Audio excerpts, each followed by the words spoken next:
अब आंखों में सैनिक स्कूल का अरमान लिया, सैनिक स्कूल को ही अपना घर मान लिया, तो फिर जो भी है मुश्किल वह होगा आसान, क्योंकि अब जुड़े रहिए एग्जाम बैंक जेएनवी के साथ। हेलो दोस्तों, कैसे हैं आप सभी? उम्मीद करते हैं सभी लोग अच्छे होंगे। मेरा नाम है संजीव और स्वागत है आप सभी का एग्जाम बैंक जेएनवी पे। तो चलिए वीडियो को शुरू करते हैं। जैसा कि आप सब यहाँ पे देख सकते हैं, मेरे वीडियो देखने के बाद 6.9% लोग ही सब्सक्राइब करते हैं, बाकी लोग नहीं करते हैं। तो मैं वीडियो आप सभी के लिए बनाता हूँ, इतना मेहनत करता हूँ। मेरे चैनल पे एक दिन में देख सकते हैं 1-2 दिन में उतना ज़्यादा वीडियो अपलोड किया गया, तो उतना मेहनत किया गया है दोस्तों। तो ज़रूर सब्सक्राइब कीजिए और वीडियो को तो ज़रूर लाइक कीजिए। तो चलिए वीडियो को शुरू करते हैं।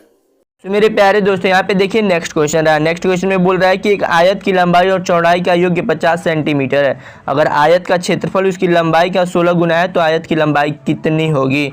ये क्वेश्चन थोड़ा आप लोगों को कॉम्प्लिकेटेड लग रहा होगा, लेकिन काफ़ी ईजी है। मैं आपको समझाऊंगा तो आप समझ जाओगे। यहाँ पे इंग्लिश मीडियम वाले भी पढ़ ले। The sum of the length and the breadth of the rectangle is 50 centimetre if the area of the rectangle is 16 times its length and what is the length of the rectangle. यही बोल रहा है। चलिए मैं आपको समझाता हूँ। यहाँ पे देखिए हमसे बोल रहा है कि आयत की लंबाई और चौड़ाई का जो योग है, यानी उन दोनों का जो एडिशन है, सम है, वो हमारा 50 दिया हुआ। तो L into B equal to हमारा 50 दिया हुआ है।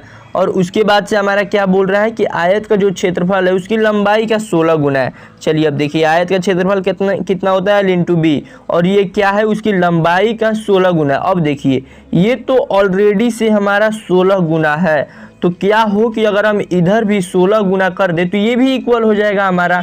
तो इधर भी हम 16 से मल्टीप्लाई करा देते हैं। तो इस तरीके से आप देखोगे कि यहाँ पे आपके पास एक इक्वेशन और यहाँ पे ये हमारा दूसरा। तो इस तरीके से ये हमारा इक्वेशन बन जाएगा। लेकिन यहाँ पे आप देखो सेकंड वाले इक्वेशन में इधर हमारा एल है मल्टीप्लाई में, अगर इधर इसको हम भेज देते हैं तो ये हमारा डिवाइड हो जाएगा। तो ये हमारा L into B by L equal to 16। तो इस तरीके से L इधर हमारा कैंसिल हो जाएगा और B बराबर, यानी B बराबर सिर्फ हमारा 16 आ जाएगा। अब देखो कितना इजी। और यहाँ पे अब B का वैल्यू रख दोगे तो आ जाएगा हमारा आंसर। तो L प्लस 16/50। तो इस तरीके से L बराबर ये जाकर के इधर हमारा माइनस हो जाएगा, तो यह आ जाएगा हमारा 34। तो इस तरीके से ऑप्शन नंबर सी हमारा बिल्कुल सही है। सो डियर स्टूडेंट्स, अब हम बात करते हैं नेक्स्ट क्वेश्चन की। नेक्स्ट क्वेश्चन आप देखो यहाँ पे बोल रहा है कि 7 विभिन्न अंकों से बनी न्यूनतम संख्या तथा 6 विभिन्न अंकों से बनी अधिकतम संख्या का अंतर।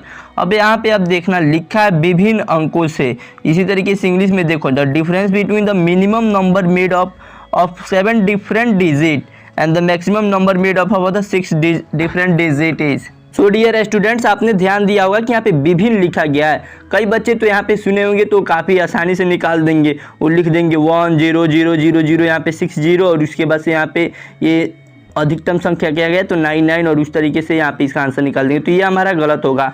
यहाँ पे देखो लिखा गया है विभिन्न, यानी जो डिफरेंट डिजिट से बना हो। यहाँ पे देखो, जब भी विभिन्न अंकों से बनाना होता है तो हम 0 1 2 3 4 5 6 7 इन सभी अंकों के हेल्प से बनाते हैं। तो अब देखो यहाँ पे सबसे बड़ी हमें 7 अंकों की न्यूनतम संख्या बनाना है सबसे पहले। तो यहाँ पे देखो, जब 7 अंकों की हम न्यूनतम संख्या बनाएंगे, अगर आप लोग अपने हिसाब से बनाओगे तो ये 0 1 2 हो जाएगा। लेकिन नहीं, 0 को हम पहले नहीं लिखते हैं, सबसे पहले 1 को लिखते हैं, फिर हम 0 को लिखते हैं, और फिर एज यूजुअल 2 3 4 5, और उसके बाद से 6। ये हमारा 1 2 3 4 5 6 7 अंक का हो गया। इसी तरीके से जब हम 6 अंकों की बड़ी संख्या निकालेंगे तो यह हमारा 9 की तरफ से रिपीट होगा, यानी 9 की तरफ से हम उल्टा आएंगे। तो इस तरीके से हमारा होगा 9 8। अब यहाँ पे कुछ बच्चे बोलेंगे कि यहाँ पे 0 क्यों नहीं लिखे हैं। अब आप देखिए, यहाँ पे मैं 0 लिखूं तो ये कम हमारा हो जाएगा, लेकिन वही यहाँ पे मैं 8 लिखूं तो ये ज़्यादा बड़ा नंबर हो जाता है। इसीलिए हम 8 लिखेंगे, क्योंकि हमको सबसे मैक्सिमम नंबर लिखना है। उसके बाद से 7 6, देन ये हमारा होगा 5, फिर 4, और उसके बाद से इन दोनों को हम आपस में घटा देंगे तो हमारा आंसर आ जाएगा। तो चलिए मैं आपको ऊपर घटा करके बताता हूँ। सो डियर स्टूडेंट, जब हम इसको माइनस करेंगे तो ये हमारा 2, यहाँ पे ये हमारा 0, यहाँ पे ये हम लेंगे तो ये हमारा 8, यहाँ पे फिर से हम लेंगे ये हमारा 5, और अगेन फिर यहाँ पे ये हमारा 3, और यहाँ पे ये हमारा 0 हो जाएगा। यानी इस तरीके से देखा जाए तो ऑप्शन नंबर भी हमारा बिल्कुल सही है। सो मेरे प्यारे दोस्तों, आप नेक्स्ट क्वेश्चन देखो। यहाँ पे बोल रहा है 850 रुपये पे 6 मास का साधारण ब्याज 17 रुपये है, तो वार्षिक ब्याज की प्रतिशत दर है। यहाँ पे देखिए हमारा जो प्रिंसिपल दिया हुआ है, यानी जो मूलधन दिया हुआ है वो 850 रुपये दिया हुआ है। जो हमारा टाइम यानी जो हमारा समय दिया हुआ है वो 6 मास दिया हुआ है, यानी 6 महीना दिया हुआ है।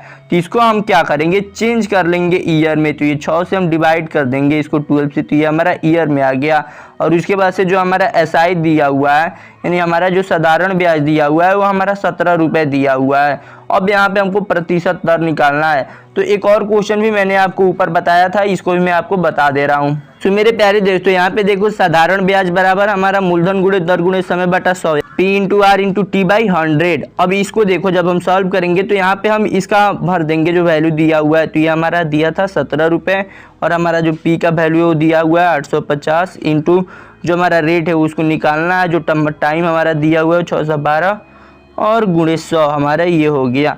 तो इसको जब हम निकालेंगे तो ये 2 बार में हमारा कैंसिल और ये 10 से 10 और इस तरीके से अब हम सभी को इधर उधर भेज करके कर लेंगे सॉल्व। तो मैं आपको बताता हूँ। तो जैसा कि आप देख रहे हो कि यहाँ पे जो हमारा ऊपर आएगा वो आएगा हमारा 17/85 इंटू आर बाई 20 आ जाएगा। अब यहाँ पे देखिए हम 20 को इधर भेज देंगे और 85 को नीचे। यहाँ पे चलिए नेक्स्ट स्टेप में हम भेज करके देख लेते हैं। तो ये हमारा यहाँ पे 20, यहाँ पे ये हमारा 85, तो ये हमारा कैंसिल हो गया 5 बार में, ये 5 से हमारा 4 टाइम में, यानी जो हमारा आर का वैल्यू आएगा वो आएगा हमारा 4%। तो इस तरीके से ऑप्शन नंबर ए हमारा सही है। सो डियर स्टूडेंट्स, आप देख सकते हैं नेक्स्ट क्वेश्चन ये रहा। यहाँ पे बोल रहा है कि एक कक्षा में 52 छात्रों का औसत जो है वो 64.5 है। तो छात्र उत्तीर्ण हुए उनका औसत 72 है और जो अनुत्तीर्ण हुए उनका औसत जो है वो 42 है। तो कितने छात्र उत्तीर्ण हुए, मैं आपको अच्छे से समझाता हूँ इसको। ये थोड़ा सा कॉम्प्लिकेटेड सवाल है। यहाँ पे जो था छात्र जो है वो टोटल छात्र कितने हैं हमारे 52 है और उनका जो औसत है यानी जो एवरेज है वो हमारा है 64.5 यानी 64.5 है। तो अब देखो अगर इनका टोटल नंबर हमको निकालना है तो इन दोनों को आपस में मल्टीप्लाई कराना पड़ेगा। तो इस तरीके से जब हम टोटल नंबर निकालेंगे तो हमारा जो टोटल नंबर आएगा उस तरीके से जब हम इन दोनों को मल्टीप्लाई कराएंगे तो ये आ जाएगा हमारा 3354। लेकिन आप आगे देखोगे तो हमसे ये बोल रहा है कि जो छात्र क्लास में टॉप किए जो पास हुए हैं उनका जो औसत है वो 72 है और जो उत्तीर्ण हुए यानी जो छात्र फेल हुए हैं उनका जो औसत है वो 42 है, 42 है। तो कितने छात्र उत्तीर्ण हुए हैं यह हमसे पूछ रहा है। तो चलिए हम मान लेते हैं कि जो पास स्टूडेंट हैं वो हमारा x है, तो हमारे जो फेल स्टूडेंट है वो कितना हो जाएंगे, क्योंकि टोटल स्टूडेंट तो पहले से दिया हुआ है 52, तो ये हमारा 52 माइनस x हो जाएंगे। अब देखो इन दोनों का भी औसत हमारे पास दिया हुआ है, तो इन दोनों के भी औसत से हम मल्टीप्लाई करा देंगे तो हमको पता चल जाएगा कि जो स्टूडेंट उत्तीर्ण है उनका टोटल नंबर कितना था और जो छात्र फेल थे उनका कितना नंबर था। और इस तरीके से जब हम इन दोनों को प्लस कर देंगे तो ये टोटल इसके इक्वल हो जाएगा और इस तरीके से बड़े ही आसानी से हम पता कर लेंगे। तो ये जो हमारा था ये हो जाएगा हमारा 72x और ये हमारा जो 52 माइनस x था ये हमारा मल्टीप्लाई कराएगा 42 से। तो ये थोड़ा सा यहीं पे कॉम्प्लिकेटेड होगा, इन दोनों को मल्टीप्लाई करा करके ऐड करके और इसके इक्वल करना पड़ेगा। तो चलिए मैं आपको नेक्स्ट स्टेप में समझाता हूँ। सो डियर स्टूडेंट, आप यहाँ पे देख सकते हैं कि जब हम 42 से 52 को मल्टीप्लाई कराएंगे तो ये हमारा इतना आएगा और यहीं पर हम इसको पुट कर देते हैं। तो ये हमारा 72x प्लस ये हमारा हो जाएगा 1184 माइनस 42x इक्वल 3354।